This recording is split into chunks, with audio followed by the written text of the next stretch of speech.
Hello, friends in the car with Star. We are here. It is the interview portion on this, a Mail It In Friday. A pleasure to have, I consider him a friend. I've known Francois Gagnon for over 20 years. I don't know if Frankie remembers this. We had Francois on the original morning show. Mitch Melnick, Ted Blackman, yours truly. Francois at the time was working for Le Soleil newspaper. Yep. Francois Gagnon in the car with Star. Bonjour, mon ami. Comment ça va aujourd'hui? Ça va très bien, merci. Thanks for having me. Excellent. We're having lots of fun, obviously, with the Montreal Canadiens and what they're doing coming off that 4-3 overtime loss at the hands of the visiting Dallas Stars yesterday. Frankie, how long have you been covering the Montreal Canadiens? Wow. Started in 98 with the playoff. I was still living in Ottawa at that time. So the Canadiens played, if I remember correctly, Pittsburgh in the first round. They beat the Penguins and lost 4 straight against Buffalo. So that was my first assignment for Le Soleil newspaper in Montreal. And I moved the family down after that time in summer. So since then, it's been 24/7 covering the Montreal Canadiens. Yeah, you've been reading Francois Gagnon in La Presse for years, moved transition from print into television work with our friends on the French side over at RDS, one of the best, most entertaining. And I always appreciate it as a radio guy, Frankie. You have opinions and you're not afraid to share those opinions. So let's get into what we're watching with Martin St. Louis and his very short sample size and the explosion of individual performances from Petrie to Romanov to Suzuki to Cole Caulfield. Have you seen this before? It could be with the Canadiens or any other team where we expect a bounce when a new coach comes in. But I mean, this level of turnaround, Francois, I've never seen this before. What about you? Well, it is special. I've seen some turnarounds because obviously when a coach gets fired, it means that he lost his room. It means that the players have decided to just lay back a little bit.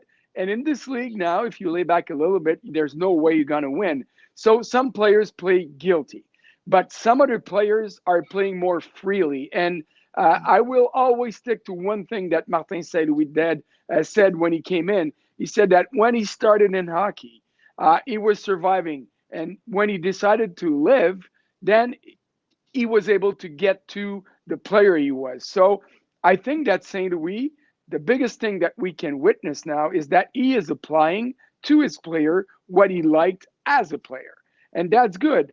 That doesn't mean that he won't be tough at some point. And when he says, meet me at 50%, that's the way I did it with my coach. That's what I would be asking from my players. But right now, at 50-50 with Suzuki, with Caulfield, with Lekkonen, with many others, he took a team that was dead, that was curled in the corner every time the other team would score that just one goal. You knew that the Canadiens were over. But the new mentality, the new vibe, and the fact that some of them are playing guilty because they were really bad for Dominique Ducharme makes it interesting, brought some wins, but I don't care about the wins. They play freely now. They have absolutely no pressure, Sean. And you know that when you need to win, it's a lot tougher to get something going than what they are doing now. But I love the spirit. I love the dynamic of the team and the fact that if the other team takes a lead, even though it's a 4-0 lead like it happened in Winnipeg the other night, they are coming back. Mind you, they've lost that game. They've lost last night, but they came back twice from a 1-goal deficit. It's not over until it's over. And that's perfect because that's sport. Before Martin St. Louis, it was over before it started. Mais dis-moi, là, Ducharme, il est pas bobo, là. Il est pas une gosse stupide. We're not talking about Ducharme as a dumb guy who just lucked his way into hockey and his last name's Ducharme, so he got the job. Why do you think it went so badly under this guy? I think that there was a lack of communication, and at the end, it became a lack of respect. You know, when the team is winning, they will accept flaws from here and there. A coach will accept flaws from a player if he's producing, if the team is winning, but it's the same thing for the players with the coach. And the fact that with the COVID world now, we were not able to get into the room to understand the dynamic in the room. Sometimes players don't speak, they don't say a word, but they are yelling just the way they stand in the room, how bad it is or how good it is. So that for me has always been really important to have a good feel of the room. We don't have that for 2 years now. So it was tough. But what I understand now, since the move was made, after talking to a few people, is that Duchamp lost his room completely, and the players decided that changing the way the plan was to play this type of hockey once, the next day it was not the same thing. How many times, Sean, have you Yeah, witnessed, and the people listening to us witnessed the fact that at the blue line of the Canadians, Jeff Petrie, Ben Sherratt, even Shea Weber would look bad because they thought that the forward would pick, and suddenly nobody picked anybody, and there was a great opening and a goal scored. That is miscommunication. That is misunderstanding, or in a worst case scenario, not willing to understand what the coach wants. And when you get there, it's impossible to come back. So they waited a long time, and Duchamp is no dummy. He's a no, good hockey guy, but he might not have been ready to get the NHL job. He's a great junior coach, and he might get another chance at some point. And if he gets another one, he will remember what happened on his first stint in Montreal, and he will be better. Just like Alain Vigneault was better after starting in Montreal, like Claude for sure. Julien won a Stanley Cup in Boston, and all the other coaches. Hey, Scotty Bowman got fired. Anybody can get fired. Yeah, well said with Francois Gagnon from RDS. I don't want to live in the past for too much longer, but I just want to get your perspective on Marc Bergevin, right? Because of what's unfolded here. Jeff Gordon told Eric Engels from Sportsnet how bad of a situation he inherited. He said there's no modern tactics, there's no analytics. The front office, he said, is in a time machine from 40 years ago. You see Matt Perreault, Cedric Paquette on waivers.